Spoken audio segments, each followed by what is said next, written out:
Une fois de plus, bienvenue, mesdames, messieurs, à cette édition du Morning Call.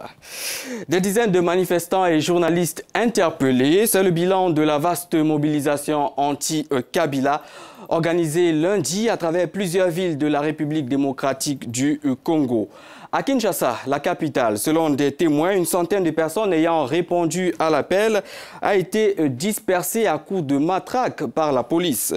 Des journalistes ont également été interpellés avant d'être relâchés à Bukavu, à l'est, et leur matériel de travail provisoirement confisqué. Les manifestations se sont déroulées dans les principales villes du pays, y compris la capitale Kinshasa, la ville de Goma et au moins une demi-douzaine d'autres villes. Le mouvement Lutte pour le changement, Lucha, a appelé à manifester lundi et a été soutenu par plusieurs politiciens de l'opposition dans le pays.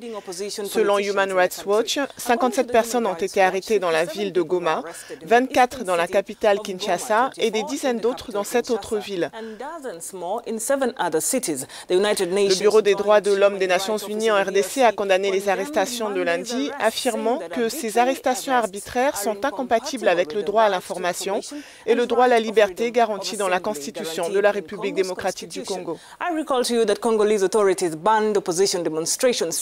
Les autorités congolaises ont banni les manifestations de l'opposition depuis septembre. Voilà, écoutons à présent le témoignage de Merveille Gozo. C'est une jeune activiste qui a été victime de la répression de la police lors donc de cette manifestation à Kinshasa en l'occurrence. Alors Merveille, merci d'être avec nous sur le Morning Call ce matin. Vous avez été donc victime de cette répression. Vous avez été interpellé par la police avant d'être libéré. Pouvez-vous nous raconter comment tout cela s'est passé?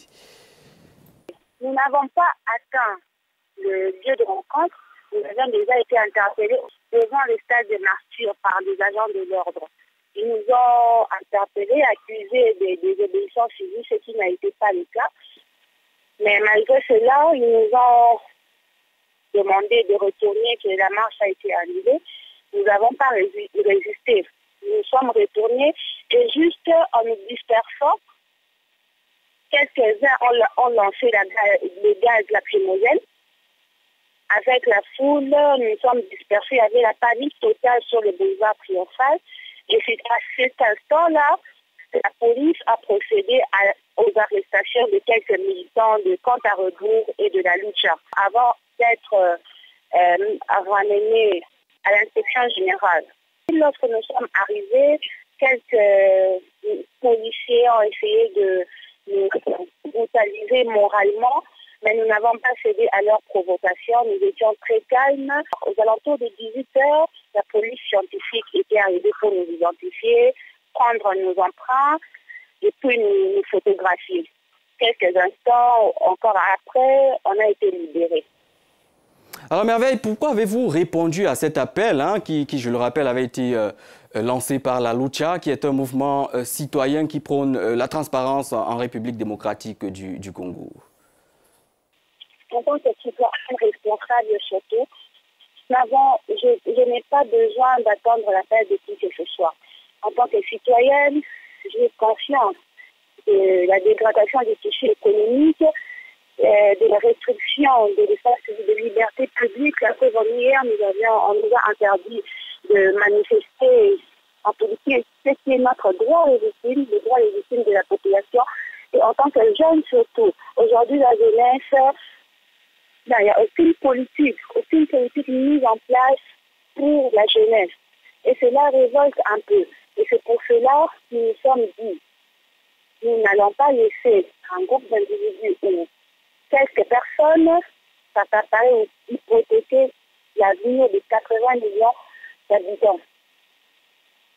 Donc nous devons nous prendre en charge, en tant que jeunes, parce que ce pays nous appartient, et mener des actions pacifiques pour que la restauration effective de la démocratie soit à l'horizon.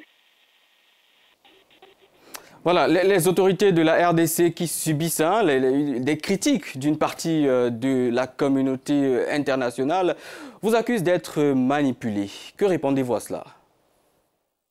C'est décevant parce que je dirais, parmi nous, les intellectuels, les hommes de science, parmi cette jeunesse-là, indignés Mais quand j'entends les autres dire que vous êtes manipulés, je me dis c'est carrément nous insulter. Parce que tout citoyen aujourd'hui, on est inconscient des enjeux, de la situation actuelle, la crise économique. Et c'est là que devrait révolter tout le monde. Il n'y a pas que la jeunesse. Et dire que cette jeunesse-là est manipulée, c'est carrément aller à côté de l'histoire. C'est décevant lorsque j'entends ça, c'est carrément décevant. Enfin, nous avons ce devoir-là, nous avons pris conscience, nous sommes des citoyens responsables, nous avons pris conscience de l'avenir de notre population et c'est ce qui nous conduit à défendre les acquis, les valeurs léguées par nos pères de l'indépendance. Mais face à toute situation, il y a toujours eu des risques et nous prenons ces risques-là. Nous prenons ces risques-là.